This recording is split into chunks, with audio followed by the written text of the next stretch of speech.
Hi everyone, my name is Pooja Sharma. तो आज मैं बात करूंगी रिलेटिव कॉन्फ़िगरेशन के बारे में, यानी कि डीएल कॉन्फ़िगरेशन क्या होती है, हम किस तरीके से हम निकालते हैं। तो कई स्टूडेंट्स कह रहे थे कि मैम हम आरएस नोमेनक्लेचर तो निकाल लेते बट हम डीएल नहीं निकाल पाते हैं।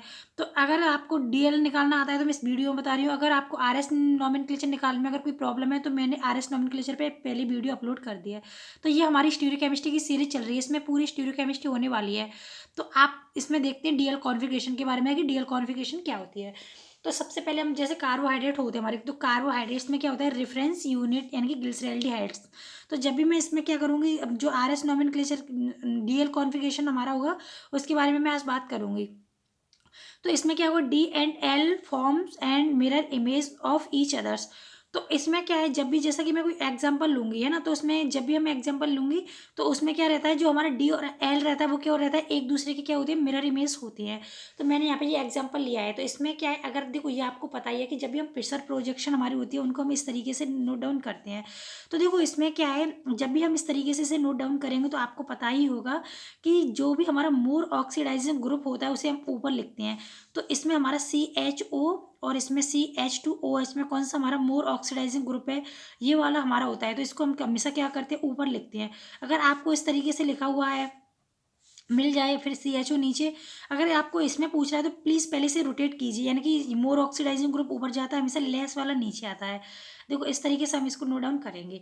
तो देखो यहाँ पे क्या है, हमारा सही लिखने का तरीका ये वाला है, हम इसको इस तरीके से लिखते हैं। तो यानी कि जो हमारा मोर ऑक्सीडाइजिंग ग्रुप होता है, यानी कि जिसकी ऑक्सीडेशन स्टेट ज़्यादा होती है, वो हमेशा ऊपर रहता है, लेस वाला हमेशा नीचे रहता है। तो अब हम इसमें बात करते हैं, तो जो हमारा CHO ग्रुप है हमारा ऊपर लगा हुआ है, CH2 नीचे लगा है। यानी कि अगर हाइड्रोजन OH, यानी कि अगर आपको इस तरीके से कोई भी मॉलिक्यूल दिया है उसमें डीएल कॉन्फ़िगरेशन पूछी है, तो आपको बस उसमें सिंपल सा रूल है, आपको कुछ नहीं देखना है कि हमारा जो OH ग्रुप लगा है बुक किधर साइड में। अगर राइट हैंड साइड में लगाया है तो वहाँ पे क्या होगी, कॉन्फ़िगरेशन डी होगी, डी फॉर्म में होगा हमारा। और अगर जो हमारा OH अगर वो लेफ्ट साइड में लगा हुआ है, यानी कि किधर लेफ्ट में लगा हुआ है, तो हमारी क्या होगी, एल फॉर्म होगी हमारी। कौन सी फॉर्म होगी हमारी, एल फॉर्म होगी। ठीक है, तो आपको इस तरीके से देखना है। अगर आपको सेम इस तरीके से एग्जांपल दिया है तो फिर मैं अगर ऐसे बात करती हूँ, देखो यहाँ पे मैंने अभी आपको बताया था कि जो मोर ऑक्सीडाइजिंग ग्रुप होता है वो हमारा क्या होता है, ऊपर होता है हमेशा, यानी कि ये वाला हमारा राइट है बट ये वाला हमारा क्या है, रॉन्ग है। तो यहाँ पे क्या, अगर आपको इस तरीके से एग्जाम्पल दिया CH2OH यानी कि CHO, तो अगर इसमें हमें पूछ रहा है कि इसमें क्या कॉन्फ़िगरेशन होगी, तो हम कैसे बताएंगे कि इसकी रिलेटिव कॉन्फ़िगरेशन क्या है। अगर आपको पूछा है कि इसमें डी होगी या एल होगी, किस तरीके से हम बताएंगे। तो सबसे पहले तो हमें पता होना चाहिए कि इसमें जो मॉलिक्यूल दे रखा है यानी कि वो सही है या नहीं। तो हमें तो पहले तो उसका जो फिशर प्रोजेक्शन होता है वो हमें आना चाहिए। तो जो हमारी प्रोजेक्शन होती है उस पर भी मैंने एक वीडियो अपलोड कर दी है, जो हमारी मैंने स्टीरियोकेमिस्ट्री की जो सीरीज स्टार्ट की थी उसकी फर्स्ट ही वीडियो है।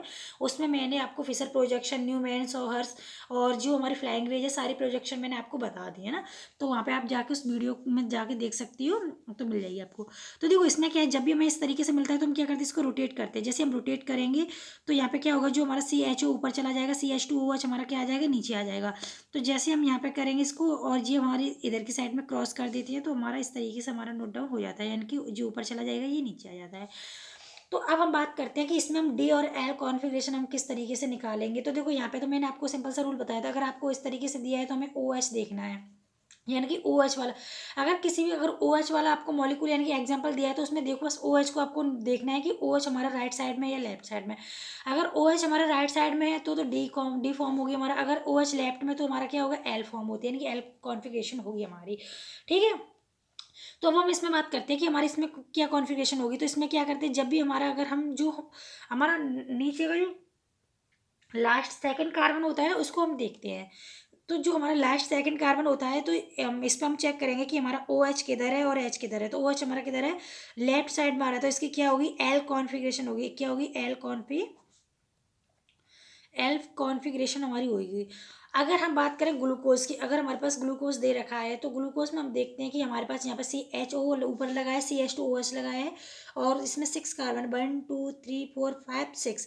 तो हम क्या करते हैं, सबसे नेक्स्ट वाला जो हमारा नेक्स्ट जो सबसे लास्ट कार्बन होता है ना, लास्ट कार्बन का जो सेकंड कार्बन होता है उसे हम देखते हैं। यानी कि इस पे देखते हैं कि OH हमारा किधर की साइड में लगा हुआ है। जब भी हम ऊपर से आते हैं जो हमारा लास्ट होता है, लास्ट का सेकंड कार्बन देखते हैं। तो अगर OH हमारा इधर में राइट साइड में लगा हुआ है तो इसकी कॉन्फ़िगरेशन क्या होगी, डी कॉन्फ़िगरेशन होगी हमारी। क्या होगी, डी कॉन्फ़िगरेशन हमारी होगी। ठीक है, हम इस तरीके से निकालते हैं। अगर हमारे पास इस तरीके से दे रखा है एग्जाम्पल, तो देखो हमें रोटेट करना पड़ेगा, क्योंकि जो मोर ऑक्सीडाइजिंग ग्रुप होता है वो ऊपर आता है।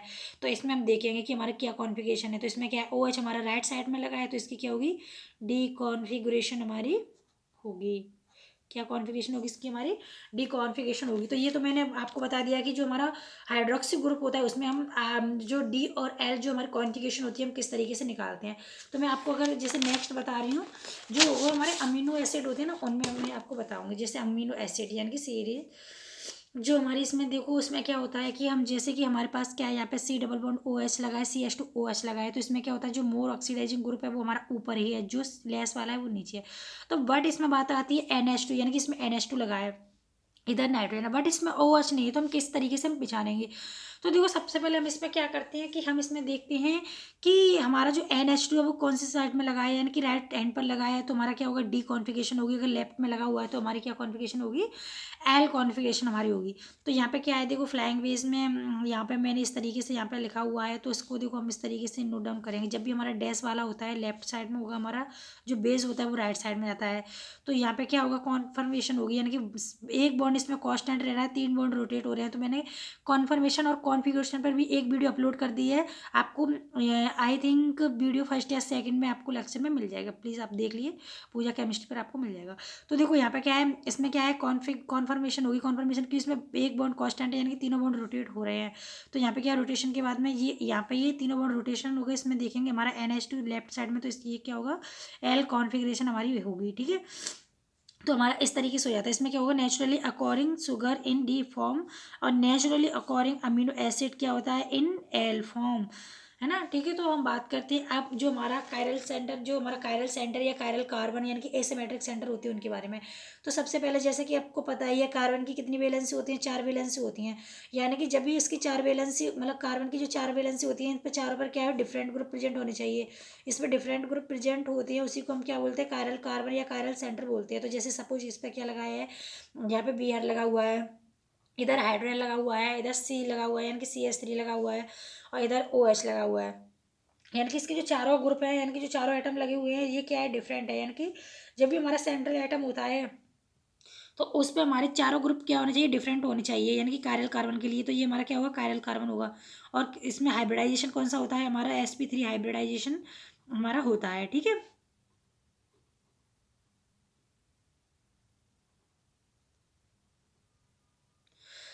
तो अब हम बात करते हैं इसमें हाइब्रिडाइजेशन के बाद में, कि अब हम इसमें देखते हैं कि जो हमारा sp3 हाइब्रिडाइजेशन इसमें हो गया। अब बात करते हैं 4 डिफरेंट ग्रुप हमारे हो गए।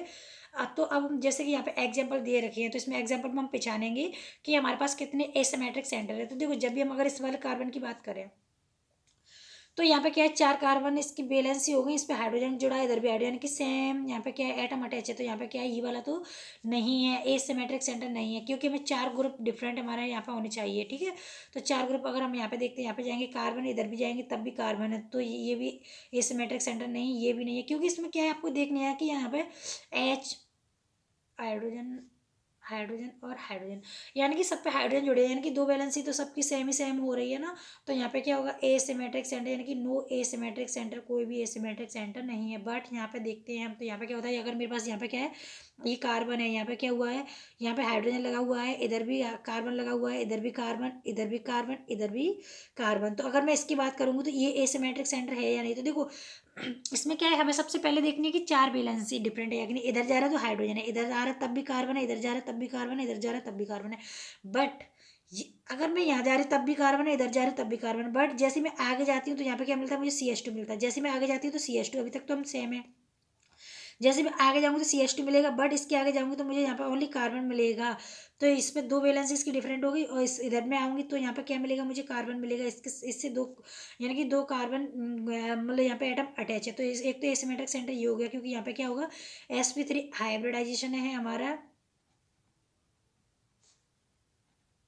ठीक है, sp3 हमारा हाइब्रिडाइजेशन है।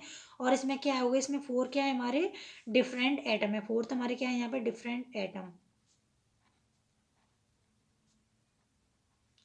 4 हमारे क्या है, डिफरेंट एटम है। तो देखो इसमें क्या होगा, अब जैसे हम इस वाले कार्बन की हम बात करते हैं तो इधर भी 4 वैलेंसी हो गई इसकी, और ये भी sp3 हाइब्रिडाइजेशन है। और इसमें क्या होगा, ये भी हमारा एसिमेट्रिक यानी कि कायरल कार्बन है। इसमें अगर हम बात करेंगे तो देखो यहाँ पे एसिमेट्रिक सेंटर कार्बन यानी कि 1 है, फिर जैसे हम यहाँ पे डबल बॉन्ड को इसको हटा देते तो यहाँ पे 3, यहाँ पे यानी कि 3 एसिमेट्रिक सेंटर हमारे पास क्या हो जाते हैं, क्रिएट हो जाते हैं।